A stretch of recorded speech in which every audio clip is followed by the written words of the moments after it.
ዘጠኝ ዘመን እዚህ በመቀጠል ወቅታዊ ዘገባ እንመለከታለን። በመጀመሪያ የምንመለከተው ጠቅላይ ሚኒስትር ቢንያሚን ኔታንያሁ በዋሽንግተን ከአሜሪካ ፕሬዝዳንት ዶናልድ ትራምፕ ጋርና ከሌሎችም የሀገሪቱ ከፍተኛ ባለስልጣናት ጋር ሰሞኑን ተገናኝተው ያካሄዱት ውይይታቸውን ጨርሰው ነው ዛሬ ጠዋት ወደ ሀገራቸው እስራኤል ተመልሰዋል እና ኔታንያሁ ለዚህ የህዝብ ተልኳቸው ስኬታማ ነበር ወይስ እንዴት ይታያል?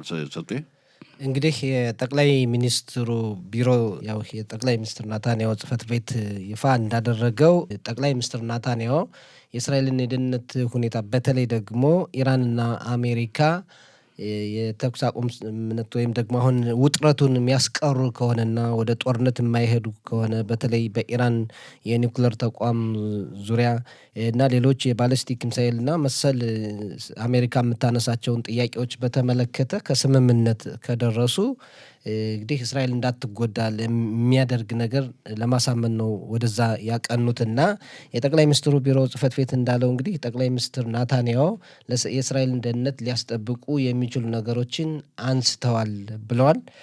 በዝርዝር ያለው ሁኔታ ቅድም እንዳልነው ነው። ትራምፕም ግንኙነቱ ጥሩ ነበረ ነው ያሉት እና ምናልባት እንግዲህ የባሊስቲክ ሚሳይሎን ጉዳይ የበለጠ ትኩረት እንዲሰጡት የኢራን የኒውክሌር ተቋም ጉዳይ የበለጠ ትኩረት እንዲሰጠው ትራምፕ እንዲያደርጉ ከሚለው እሳቤ ነው ጠቅላይ ሚኒስትር ናታንያሁ ወደ አሜሪካ በአስቸኳይ የተጓዙትና ጥሩ ግንኙነት ነበረ ነው ያሉት። በቀጣይ የሚታይ ይሆናል ምን አይነት ውጤት አመጣ የሚለውን እንዳንድ ደግሞ ያዛን ጉዳይም የተነጋገሩበት ሁኔታ እንዳለ ነው። አሁን ሌሊቱን ደግሞ ይፋ የሆነው ባዛ ሰርጥ ባለው የሰላም መማክርት እስራኤል አባል ሆነች ሲል አንዳንድ ጊዜ ያስገርማል። ለመጀመሪያውስ አባል መሆን አልነበረባትም ወይ? ይህ ጉዳይ በዋናነት የእስራኤል አልነበረም ወይ የሚለው ሌላ ጥያቄ የሚያስነሳ ነው እና እስራኤል የምትፈልጋቸውን የደህንነት ጉዳዮች እንዳነሱ ነው ለጠቅላይ ሚኒስትሩ ለትራምፕ እና ያለው ሁኔታ እንግዲህ ጥሩ ነው የተባለ ምን ያክል ውጤታማ ይሆናል ምን ነው በቀጣይ ነው። እንዴት አየው አንተ? በነገራችን ላይ ጥሩ ጥያቄ ነው ሰጤ ካንተ ካልከው። በእርግጥ ያዛ ቀበሌን የሰላም ምክር ቤትም ዶናልድ ትራምፕን ያቋቋሙ እሳቸው ናቸውና በፊታችን ሳምንት ደግሞ በዚህ የሰላም ምክር ቤት አባል የሆኑ ወደ በዓለም የሚገኙ ዓለም አቀፍ አካል ነው የሚሆነው ወደ 27 የሚሆኑ ሀገራት እንግዲህ ተስማምተው አባል ሆነዋልና ይህን ጀምሮ ሌሊቱን የሰማነው እስራኤልም በዚህ ምክር ቤት የሰላም ምክር ቤት አባል መሆኗን በይፋ አሳውቃለች። አሁን እንዴት ነው የሰላሙ ምክር ቤት ዓላማው ለምን እንደሆነ ያዛ ሰርጥን ማረጋጋት መቆጣጠር ስለሆነ እስራኤል መንግስት ናት። እስራኤል በዚህማ የሌለችበት ምክር ቤት ዋጋ ቢስ ነው የሚሆነው አይደለም። መጀመሪያውም ቢሆን እኮ አሁን ሙሽራዋ ወይም ሙሽራው የሌለበት ሰርግ የለም። እንደዛ መጀመሪያው ያዛ ጉዳይ ያዛ ፍልስጤማን ጉዳይና የእስራኤል ጉዳይ ከመማክርት ቤቱም የመጀመሪያ ነው መሆን የሚገባቸው የነበረ።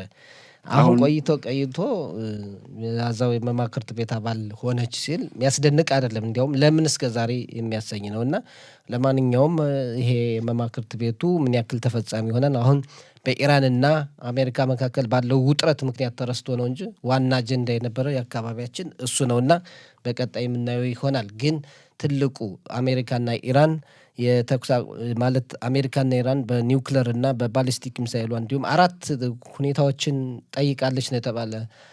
አሜሪካ ከኢራን መጀመሪያ የኒውክሌር ማብለያዋን ማቆም፣ እዛም አካባቢ ያለውን ወደ ሌላ ሀገር ሶስተኛ ሀገር የማዛወር ሁኔታ አንዱ ጥያቄ እንደሆነ ነው። የባሊስቲክ ሚሳይል ግንባታዋን ማቆም ሁለተኛው ጥያቄ ነው። ኢራን እስራኤልን ሊጎዱ የሚችሉ ብላ የምትደግፋቸው ሂዝቦላና ሐማስ አለ ለእነሱም እርዳታ ማቆም ሌላኛው ነው። የኢራን ህዝብ ጉዳይ በኢራን እየተካሄደ የነበረው የህዝባዊ አመፅ እዛ ላይ የኢራን አስተዳደር ሰልፈኞችን እንዳይጎዳ የሚለው እንዲያውም አሜሪካ በኢራን ላይ እርምጃ ለመውሰድ የመጀመሪያዋ ምክንያት ይሄ ነበርና ያ ተረስቶ አሁን ጉዳዩ ቀድሞ የነበረው ከ40 ዓመታት በላይ የእስላማዊ አስተዳደር ባለፈው ሮብ 47ኛ ዓመቱን አክብሯል። አብዮታዊ አስተዳደሩ ወደ ስልጣን የመጣበትና ዋናው ጉዳይ ተረስቶ የኢራን ህዝብ የሚያደርገው ነገር ተረስቶ አሁን ጉዳዩ ምን ሆናል? ኢራንና እስራኤል የሚፈልጉትን ከአሜሪካ ጋር ማስፈጸም ነው። አሜሪካና እስራኤል የሚፈልጉትን ኢራን ላይ ጫና ለመፍጠር የሚደረግ መስሎ ነው የሚታይና መጀመሪያ አሜሪካ ተነስታ የነበረው የኢራን ሕዝብ ተጎዳ ጣልቃ እንገባለን ብላ ነበር። አሁን ደግሞ ጉዳዩ ኒውክለር እና ባለስቲክ ሚሳይል ሆኗል። ይህ አደባባይ እየወጡ ጭቁን የኢራን ሕዝብ እስካሁን የአመፅ ተቃውሞ ሰላማዊ ሰልፍ ላይ በብዙ ሺህ የሚቆጠሩ ዜጎች በግፍ ተገለዋል፣ ታስረዋል።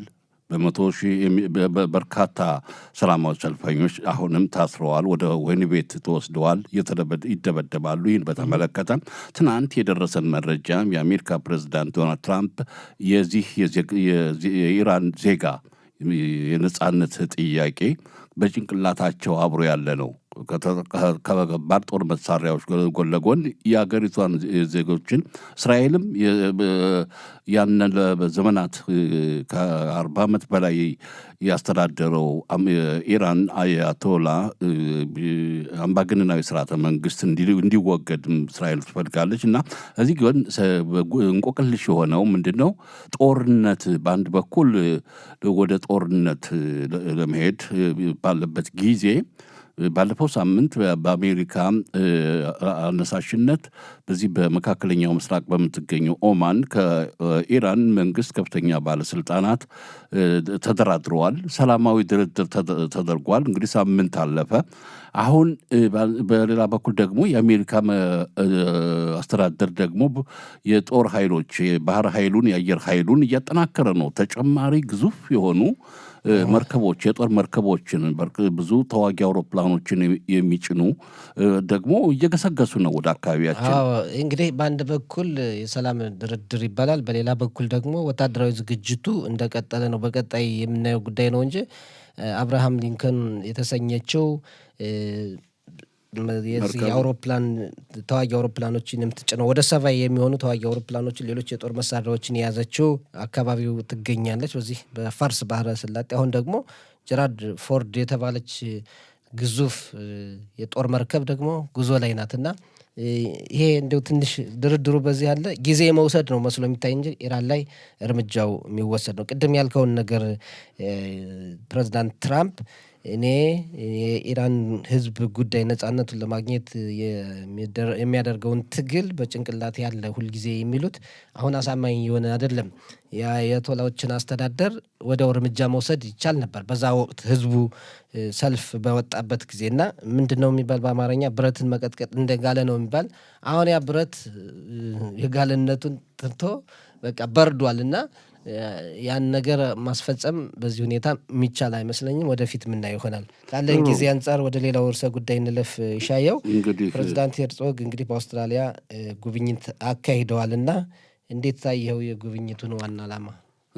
እሳቸው ወደ 4 ቀናት የዘለቀም የስራ ጉብኝት በአውስትራሊያ ከናውነዋል። በእርግጥም የሄዱበት የአካል ሁኔታ በሀገሪቱ በአውስትራሊያ እየተስፋፋ የመጣው ጸረ እስራኤል አንቲሴሚቲዝምን መዋጋት እንዲቻል ሁለቱ ወዳጅ ሀገራት እስራኤልና አውስትራሊያ ባለፈው ወር አካባቢ በሃኑካ ዓመት በዓል ላይ የተፈጸመው የሽብር ጥቃት ላይ ወደ 15 የሚሆኑ ይሁዳውያን ተገለዋል። ነፍሳቸውን ይማር እና ይህን አካሄዳቸው የእነሱ መዘከር ለሙታን ለማድረግ በተጨማሪም ከመንግስት ጋር ከአውስትራሊያ መንግስት ባለስልጣናት ጋር በመተባበር የሽብርተኝነትን መዋጋት በሚል ነውና የእሳቸው የሄዱት ወደዛ። እሳቸው በጉብኝት በይሁዳውያን በአውስትራሊያ ማህበረሰብ አባላት ይሁዳውያን በሚኖሩባቸው ቦታዎች በሄዱ ቁጥር በአውስትራሊያ የሚገኙ የተቃዋሚ ኃይሎች ሰላማዊ ሰልፍ የእሳቸውን የአውስትራሊያን ጉብኝት በመቃወም ሰላማዊ ሰልፍ አድርገዋል። ይህም እንግዲህ በዚህ በቃ የሚባል አይደለም። እንግዲህ ጥሩ አቀባበል አድርጎለታል ለእስራኤሉ ፕሬዝዳንት የአውስትራሊያ መንግስት ባለስልጣናት እና አሁን ያን ተልእኮ የህዝብ ተልእኮ አከናውነው እንግዲህ ወደ ሀገራችን ጉዞ ላይ በአየር ላይ ጉዞ ላይ ናቸው። በሰላም ይደርሳሉ ተብሎ ይጠበቃሉ። እናታቸው አሁን ከዚህ ጋር የተያያዘ ሁኔታ እዚህ ላይ እንደምጨምረው አለ። ወደ ሌላው ከማለፍ በፊት እንግዲህ ፕሬዚዳንት ሄርጾግ ያደረጉት ጉብኝት ታሪካዊም ነው። ምክንያቱም ተቃውሞም ብዙ ነበረውና አውስትራሊያ አሁን ከቅርብ ዓመታት ወዲህ እንዲያው መሪዎቿን ሳይቀሩ እርምጃ እየወሰዱ አይደለም በዚህ በአክራሪዎች ላይ እና ጸረ እስራኤል እንቅስቃሴ የሚያደርጉ በተለይ ከጦርነቱ ጋር በተያያዘ አውስትራሊያና ካናዳ የበለጠ ገለልተኛ ሀገር ናቸው። በዓለም ላይ ብዙ ጣልቃ አይገቡም ነበር በፖለቲካም በምንም። አሁን ከሆነ ግን በእስራኤል ላይ ያላቸው አቋም እየተቀየረ የመጣበት ሁኔታ አለና ይህንን ጸረ ሴማዊ እንቅስቃሴ ወይም አንቲሴሚቲዝም የሚሉትን ለማስቀረትም እርምጃ እየወሰደ ነው አውስትራሊያ መንግስት። እሳቸው ደግሞ መሄዳቸው ምንም እንኳን ትንሽ የዘገዩ ቢሆንም ለአውስትራሊያ ይሁዳውያን ድጋፍ ለማድረግ እኛም አለን እስራኤል ከጎናችሁ ናት ብለው ለመግለጽ ያደረጉት ነው እና ትልቅ ትርጓሜ ያለው ነው። መሄዳቸው አስፈላጊም ነው እና ያለውን ሁኔታ አይተዋል። የአውስትራሊያ መንግስትም አሁን ከቅርብ ጊዜ ወዲህ በተለይ የሽብር ጥቃቱ ከደረሰ ከሀኑካ በዓል በኋላ እርምጃ እየወሰደ ነው፣ ህጎችንም እየደነገገ ነው እና ጥሩ ጉብኝት ነው የሚል ሀሳብ ነው ያለኝ። ከዚህ ጋር በተያያዘ እንግዲህ አሁን በእርግጥ ከፕሬዚዳንት ይስሐቅ ሄርጾግ ላይ ወደዛ እንመለሳለን። እዛ ወደ እሳቸው በአየር ላይ ሆነው ምላሽ ሰጥተዋል። የአሜሪካ ፕሬዚዳንት ዶናልድ ትራምፕም የሰነዘሩት ትችት ነበረ። ይህ ትችት ምንድን ነው?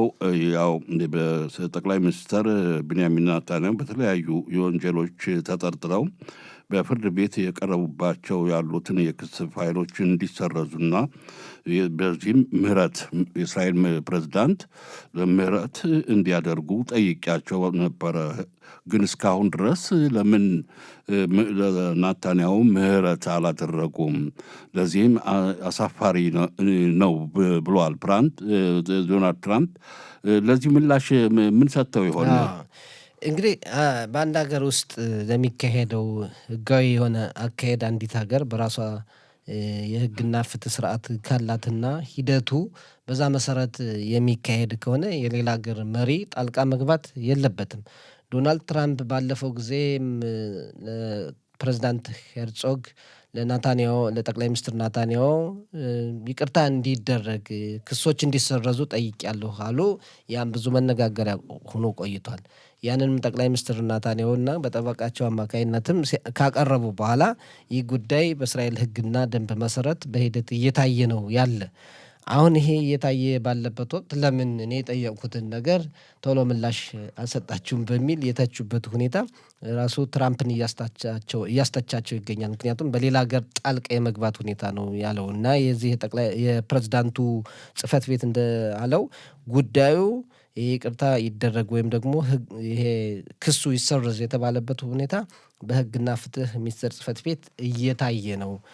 ለሀገሪቱ በሚጠቅም ሁኔታ የሌላ ሰው ሌላ አካል ጣልቃ ጫና ሳያደርግ ተጽዕኖ ሳይፈጥር የምንወስነው ውሳኔ ነው እና ገና ውሳኔ ባልተሰጠበት ሁኔታ እሳቸው የሚያቀረቡት ሁኔታ ትክክል አይደለም ነው ያሉ።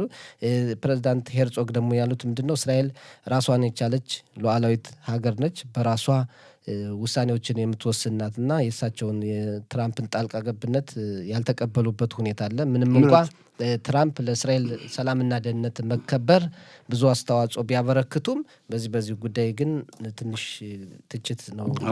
አሁን በእስራኤል መንግስት ህግና ፍትህ እንዳልከው በእርግጥም የራሱን የቻለ ህግ አለ አይደለም። አሁን በእርግጥ ባሳለፍነው 2 ዓመታት ላይ በጠቅላይ ሚኒስትር ቢንያሚን ኔታንያሁ በእውነት እንቅልፍ አልነበረባ እሳቸው ይህን መምራት ሀገሪቱን እየመሩ በደህንነት ሁኔታ፣ በሌላ በኩል ደግሞ በየቀኑ ለፍርድ ቤት ችሎት እየተጠሩ ቀላል አልነበረም። አሁን በእውነት ስናየው እንደ ዜጋ ምህረት ያስፈልጋቸው ነበረ። ይህን ከባድ ፈተና ላይ በምትኖር አንድ መሪ አንድ መንግስት መምራት ማለት ቀላል አይደለም። ፍርድ ቤት ደግሞ እየጠራቸው በክስ ሁኔታቸውን ቃላቸውን እንዲሰጡ ሲባል ግን አሁን ብዙ ሰዎችን እያሉ ያሉት ምንድን ነው?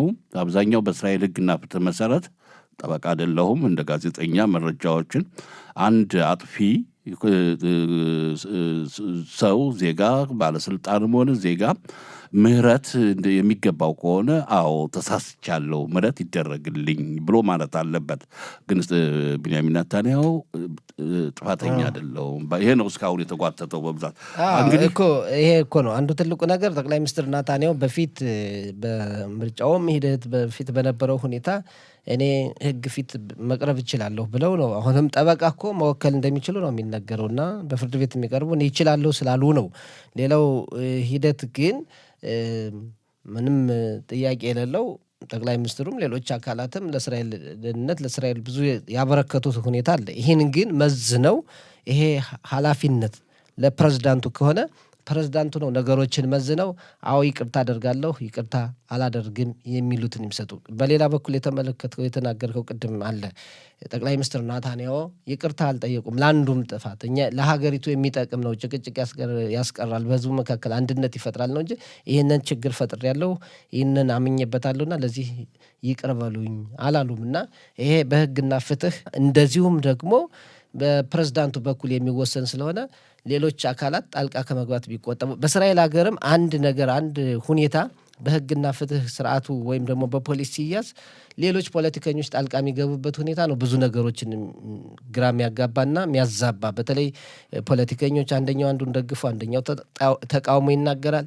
እንዲሁም የመገናኛ አውታሮችም እንዲህ ነው ብለው ያው ስራችንም ስለሆነ ብዙ ትችትም ድጋፍም የሚመስል ነገር ይቀርባል። ያ ግራ ያጋባልና በህጉ መሰረት ተፈጻሚ ቢሆን የተሻለ ነው። ትራምፕም ጣልቃ ከሚገቡ ፕሬዝዳንት ሄርጾግም ያላቸውን ሁኔታ በራሳቸው እንዲወስኑ እድል መስጠቱ ጥሩ ነው የሚል ሀሳብ ነው ያለኝ። ካለን ጊዜ አንጻር የመጨረሻው ቅድምም ጦሯን እያደራጀች ነው በመካከለኛው ምስራቅ። እንዲያው ላዩ ስምምነት ይምሰል እንጂ ጦርነቱ ማይቀር ይመስላል። ይሻየው እንደዛ ነው ያለው ትንበያ ያለው ግምት።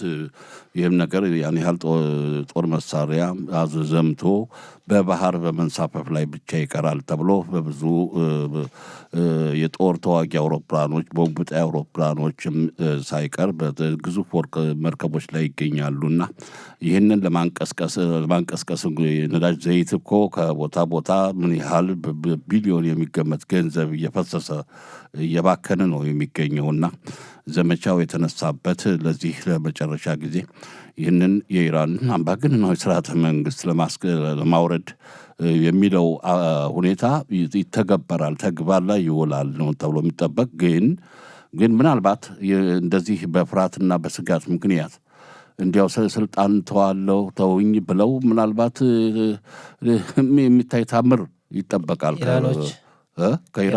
ኢራኖች እኔ በቃን ስልጣን ተዋለን የሚሉ አይመስለኝም። እንዲያውም የበለጠ እየተዘጋጁ በአሜሪካ ጥቅሞችም ሆነ በአሜሪካ ወዳጆች ላይ እርምጃ ለመውሰድ እየጣሩ ያለበት ሁኔታ ነው የሚታየውና እኔ ይተዋሉ አልልም፣ ግን ጦርነቱ ማይቀር ነው መስሎ የሚታየው። ምክንያቱም አሜሪካ ካላት ብዙ ተተኳሾችን ሁሉ ሚሳይሎችን፣ ጸረ ሚሳይሎችን፣ አውሮፕላኖችን፣ ተዋጊ አውሮፕላኖችን፣ ተዋጊ መርከቦችን አምጥታ አሁንም እየጨመረች ነው።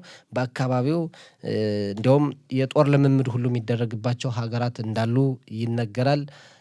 ይሄ ሁሉ ቀላል አይደለም። አንዳንድ ቦታም ራሱ ከቦታ ቦታ የአሜሪካ ጦር በሚንቀሳቀስባቸው ካለባቸው እየተንቀሳቀሱ የሚሳይሎችም ሁኔታ ነው ያለና ይሄ በኢራን ላይ እርምጃ መወሰዱ የማይቀር ነው መስሎ የሚታየው። ሻየው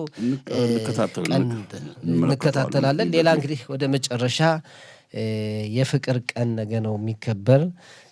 እንግዲህ ዮማ አበባ ይሉታል በዕብራይስጥ ደግሞ ይሄ ቫለንታይን ዴት ይሉታል። ነገ ነው እንግዲህ ፌብሩዋሪ ወይም የካቲት በዕብራይስጥ ዮም አሃባ ይሉታል እና የፍቅር ቀን በአብዛኛው በ270ኛው ክፍለ ዘመን አካባቢ የተጀመረ ነው እና ይሄ ቫሌንቲዮስ ከተሰኘ የፍቅር ቀን በየዓመቱ የሚከበር ጥሩ ነው። ክርስትና እምነት ተከታይ የነበረ እሱ የተገደለበትን ቀን ተያይዞ ነው። ብዙ ታሪክ አለው ካለን ጊዜ አንጻር ግን የፍቅር ቀን ያው አብዛኛውን ትኩረት የሚያደርገው በፍቅረኛሞች በባልና ሚስት ወይም ደግሞ በጓደኛሞች ያለውን ነው። ሌላውን ፍቅር የእናት ፍቅር ሌላውን አይደለም እና ነገ ይከበራል። በአብዛኛው እየተለመደ መጥቶ ቀይ ነገሮች፣ ቀይ አበባ፣ ቀይ ነገሮች፣ ጽጌረዳ አበባ የሚሰጥበት ሁኔታ ነው። አበባ ይላካል፣ ጌጣጌጥም ይሰጣል፣ ካርድ ይሰጣል፣ ቸኮላት የሚሰጥበትና በእስራኤልም በበለጠ የሚታሰብ የሚከበር ነውና እንዴት አየኸው? ፍቅር በጣም ጥሩ ነው ለዚህ ምድር በእውነት ፍቅር ይሄ በየዓመቱም ግንዛቤ ለማድረግ ነው። ፍቅር ሁሉም ሰው ያውቃል አይደለም? ፍቅር ሁለት ጥንድ ባልና ሚስት መሆኑ ጓደኛሞች ገና ትዳር ለመመስረት ያሉ አፍላ የሆነ ፍቅር ያላቸውም ጨምሮ ሁሉንም የፍቅር ቀን መከበሩ ጥሩ ግንዛቤ ሰጭ ነው። በጣም ጥሩ ነውና አሁን በዛን ስርዓቱ ምንድነው የሚደረገው? የፍቅር ቀን እስከሆነ ድረስ ለሚስቶቻችን ለፍቅረኞቻችን ምን እናደርግላቸው? ሰጥ የዘመነ ከተቻለ እውነትህን ነው። ከተቻለ እንግዲህ ሌላ ይዘት እንዳይሰጠው ምክንያቱም ያልገዛ ወይም ስጦታ ያልሰጠ ሰው እንደ ሌላ እንዳይታሰብብን እንጂ አበባ ይሰጣል፣ ቸኮሌት ነገር ይሰጣል፣ ጌጣጌጥም ይሰጣል፣ ካርድ ይሰጣል። ምናልባት ነገ ስለሆነ ዛሬ ሰንበት ከመግባቱ በፊት የማያደርግ ሰው እሑድም ይቻላል እና በዚህ ቀን አብረው ፈረንጆች እንደ ልምድ የወሰዱት አብረው ወደ ሬስቶራንት ይሄዳሉ፣ ወደ ምግብ ቤት ሄደው ይዝናናሉ፣ አብረው ጥሩ ጊዜ ያሳልፋሉና እወድሃለሁ እወድሻለሁ ከወንዱም ከሴቷም ነው የሚጠበቅ። የግድ እንዲያው በእኛ ባህል ወንድ ብቻ ነው እንዲሰጥ የተደረገና እኛ ወንዶች እየሰጠን ያደግን ሻየው። ስለነገሩ በዚህ ዘመናዊ ባህል ላይ ባለው የፍቅር ቀን ዮም ሀባ ከተባለው አሁን በዚህ ላይ ፍቅር ገላጭ የሆነ ያውን አበባ የተለያዩ ከለር ያላቸው ያን ገዝተው ባልየውም ሆነ ሚስትየዋ ገዝተው በረከት ስጦታ ያበረክታሉ። ጥሩ ሆኖ እያለ ደግሞ አንዳንዴ ደግሞ እንደዚህ አይነት ተኮራርፈው ተጣልተው የነበሩ ባልና ሚስት በፍቅር ላይ የነበሩ በአንዳንድ መቼም ሰው ሆኖ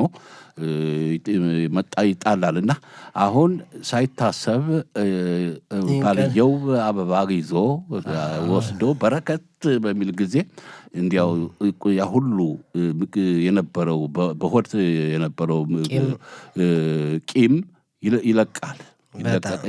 ያቃርር አበባ ሰዎችን ያቃርራል፣ ቅርብ እንዲሆኑ ያደርጋቸዋል። ፍቅራቸው ሞቅ ደመቅ እንዲል ያደርግላቸዋል። በጣም ጥሩ ሀሳብ ነው። እንግዲህ በዚህ አጋጣሚ የተቀያየመን ካለ ይቅርብ ይባባል ጥሩ ነው። መልካም የፍቅር ቀን እንመኛለን። መልካም ሰንበትም እንዲሆን እንመኛለን። የዕብራውያን ደግሞ እንደ ዛሬው ቀን ቴትቫቭ በአብ የሚደረግበት ሁኔታ አለ። ለማንኛውም እስኪ የማህሙድ አህመድን ወይ ፍቅር የተሰኘውን ዜማ እንጋብዝና ወደ ሌላው ዝግጅታችን ነው። አመሻሽተህ ዜማውን መረጥከው። የፍቅር አሃባ ሙዚቃው የተመቸ እንዲሆን በማድረግ ለሁላችን ይመቸናል። እናመሰግናለን። እሺ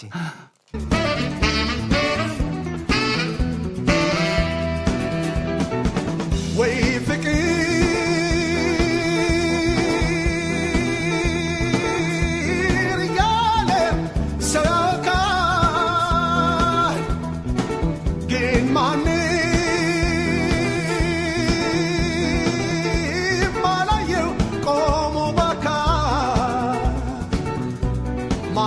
ሰው እኮ አላየው ቆሞ ሲሄድ በአካል። ፍቅር ግዴታ ነው በደረሰ ጊዜ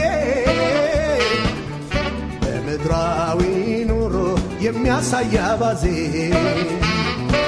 ፍቅር ደግነት ነው በዝች ዓለም ስሜተ ቢስ መሆን መጨከን አይደለም።